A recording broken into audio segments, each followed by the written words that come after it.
ओम नमः शिवाय। हर हर महादेव। नमस्कार दोस्तों, भजन भक्ति चैनल में आपका स्वागत है।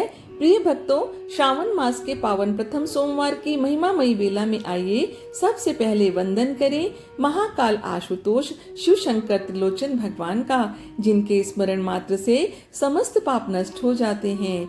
हे नीलकंठ त्रिपुंडधारी प्रभु, हमारे हृदय में स्थान ग्रहण कीजिए।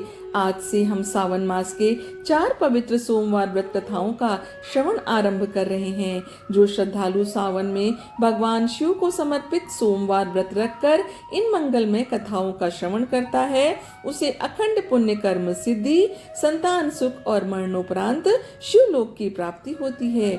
आप सभी से विनम्र निवेदन है कि कथा को श्रद्धा सहित पूर्ण रूप से श्रवण करें, ओम नमः शिवाय का जाप करें और इस शिव कृपा को अपने अन्य भक्तों तक भी पहुंचाएं। इस बार सावन मास का पहला सोमवार है 14 जुलाई को, और इस दिन प्रदोष काल में भगवान शिव का पूजन करके कथा श्रवण किया जाता है। और आज प्रदोष काल का समय रहेगा शाम 6:26 से लेकर 7:56 तक। सूर्योदय का समय सुबह 5:53 और सूर्यास्त शाम 7:11 पर होगा। आज का व्रत बहुत ही शुभ संयोगों में रखा जाएगा, क्योंकि आज आयुष्मान योग शाम 4:14 तक रहेगा और बाद में सौभाग्य योग प्रारंभ हो जाएगा। राहु काल सुबह 7:30 से 9 बजे तक रहेगा। अब चलिए भगवान शिव का ध्यान करते हुए कथा का शुभ आरंभ करते हैं। कथा शुरू करने से पहले आप सभी से विनम्र निवेदन है कि अभी तक जिन्होंने मेरे चैनल को सब्सक्राइब नहीं किया, कृपया करके चैनल को सब्सक्राइब कर लीजिए, क्योंकि मेरे चैनल पर सभी व्रत 30 त्योहारों की जानकारी, उससे संबंधित कथा कहानी आपको आगे भी मिलती रहेगी। श्रावण सोमवार की कथा के अनुसार अमरपुर नगर में एक धनी व्यापारी रहता था। दूर दूर तक उसका व्यापार फैला हुआ था। नगर में उस व्यापारी का सभी लोग मान सम्मान करते थे। इतना सब कुछ होने पर भी वह व्यापारी अंतर मन से बहुत दुखी था, क्योंकि उस व्यापारी का कोई पुत्र नहीं था। दिन रात उसे एक ही चिंता सताती रहती थी कि उसकी मृत्यु के बाद उसके इतने बड़े व्यापार और धन संपत्ति को कौन संभालेगा। पुत्र पाने की इच्छा से वह व्यापारी प्रति सोमवार भगवान शिव की व्रत पूजा किया करता था और सायंकाल को व्यापारी शिव मंदिर में जाकर भगवान शिव के सामने घी का दीपक जलाया करता था। उस व्यापारी की भक्ति देखकर एक दिन पार्वती ने भगवान शिव से कहा, हे प्रभु, यह व्यापारी आपका सच्चा भक्त है। कितने दिनों से यह सोमवार का व्रत और पूजा नियमित कर रहा है। भगवान आप इस व्यापारी की मनोकामना अवश्य पूर्ण करें। भगवान शिव ने मुस्कुराते हुए कहा, हे पार्वती, इस संसार में सबको उसके कर्म के अनुसार फल की प्राप्ति होती है। प्राणी जैसा कर्म करते हैं उन्हें वैसा ही फल प्राप्त होता है। इसके बावजूद पार्वती जी नहीं मानी। उन्होंने आग्रह करते हुए कहा, नहीं प्राणनाथ, आपको इस व्यापारी की इच्छा पूरी करनी ही पड़ेगी। यह आपका अनन्य भक्त है। प्रति सोमवार आपका विधिवत व्रत रखता है और पूजा अर्चना के बाद आपको भोग लगाकर एक समय भोजन ग्रहण करता है। आपको इसे पुत्र प्राप्ति का वरदान देना ही होगा। पार्वती का इतना आग्रह देखकर भगवान शिव ने कहा, तुम्हारे आग्रह पर मैं इस व्यापारी को पुत्र प्राप्ति का वरदान देता हूँ, लेकिन इसका पुत्र 16 वर्ष से अधिक जीवित नहीं रहेगा।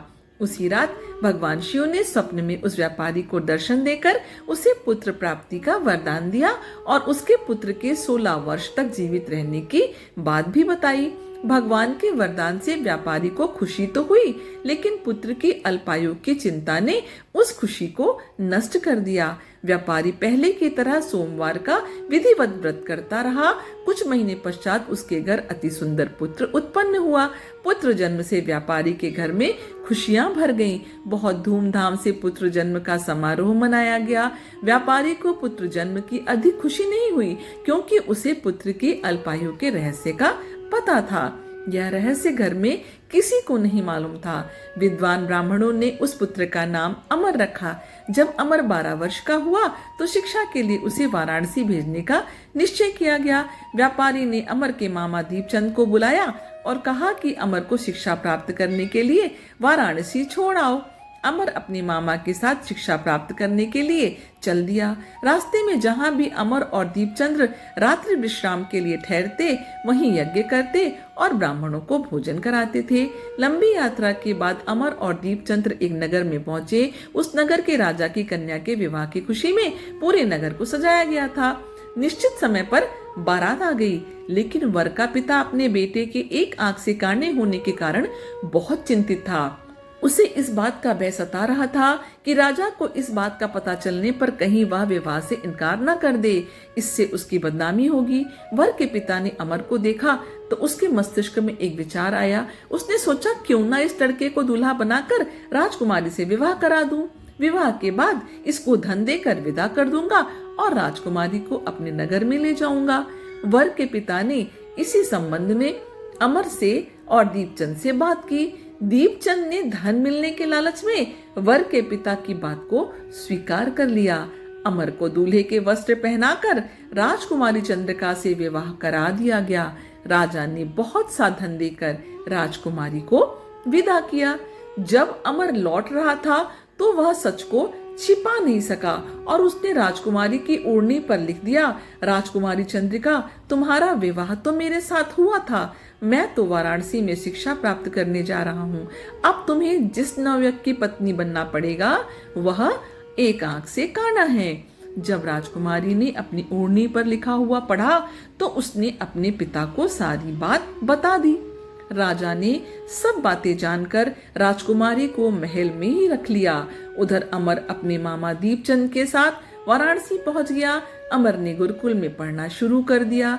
जब अमर की आयु 16 वर्ष पूरी हुई तो उसने एक यज्ञ किया। यज्ञ की समाप्ति पर ब्राह्मणों को भोजन कराया और खूब अन्य वस्त्र दान किए। रात को अमर अपने शयन कक्ष में सो गया। शिव के वरदान के अनुसार शयनावस्था में ही अमर के प्राण पखेरु उड़ गए। सूर्योदय पर मामा अमर को मृत देखकर रोने पीटने लगा। आसपास के लोग भी एकत्र होकर दुख प्रकट करने लगे। मामा के रोने विलाप करने के स्वर समीप से गुजरते हुए भगवान शिव और माता पार्वती ने भी सुने।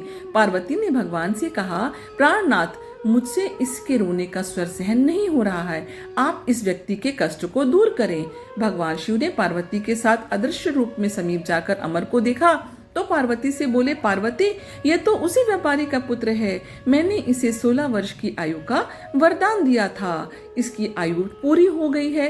पार्वती ने फिर भगवान शिव से निवेदन किया, हे प्राणनाथ, आप इस लड़के को जीवित करें, नहीं तो इसके माता पिता पुत्र की मृत्यु के कारण रो रो कर अपने प्राणों का त्याग कर देंगे। इस लड़के का पिता तो आपका परम भक्त है, वर्षों से सोमवार का व्रत करते हुए आपको भोग लगा रहा है। पार्वती के आग्रह करने पर भगवान शिव ने उस लड़के को जीवित होने का वरदान दिया और कुछ ही पल में वह जीवित होकर बैठ गया। शिक्षा समाप्त करके अमर मामा के साथ अपने नगर की ओर चल दिया। दोनों चलते चलते उसी नगर में पहुंचे जहां अमर का विवाह हुआ था। उस नगर में भी अमर ने यज्ञ का आयोजन किया। समीप से गुजरते हुए नगर के राजा ने यज्ञ का आयोजन देखा। राजा ने अमर को तुरंत पहचान लिया। यज्ञ समाप्त होने पर राजा अमर और उसके मामा को महल में ले आए और कुछ दिन उन्हें महल में रखकर बहुत सा धन वस्त्र देकर राजकुमारी के साथ विदा किया। रास्ते में सुरक्षा के लिए राजा ने बहुत से सैनिकों को भी साथ में भेजा। दीपचंद्र ने नगर में पहुंचते ही दूत को घर भेजकर अपने आगमन की सूचना भेजी। अपने बेटे अमर के जीवित वापस लौटने की सूचना से व्यापारी बहुत प्रसन्न हुआ। व्यापारी ने अपनी पत्नी के साथ स्वयं को एक कमरे में बंद कर रखा था। भूखे प्यासे रहकर व्यापारी और उसकी पत्नी बेटे की प्रतीक्षा कर रहे थे। उन्होंने प्रतिज्ञा कर रखी थी कि यदि उन्हें अपने बेटे की मृत्यु का समाचार मिला तो दोनों अपने प्राणों को त्याग देंगे। व्यापारी अपनी पत्नी और मित्रों के साथ नगर के द्वार पर पहुंचा।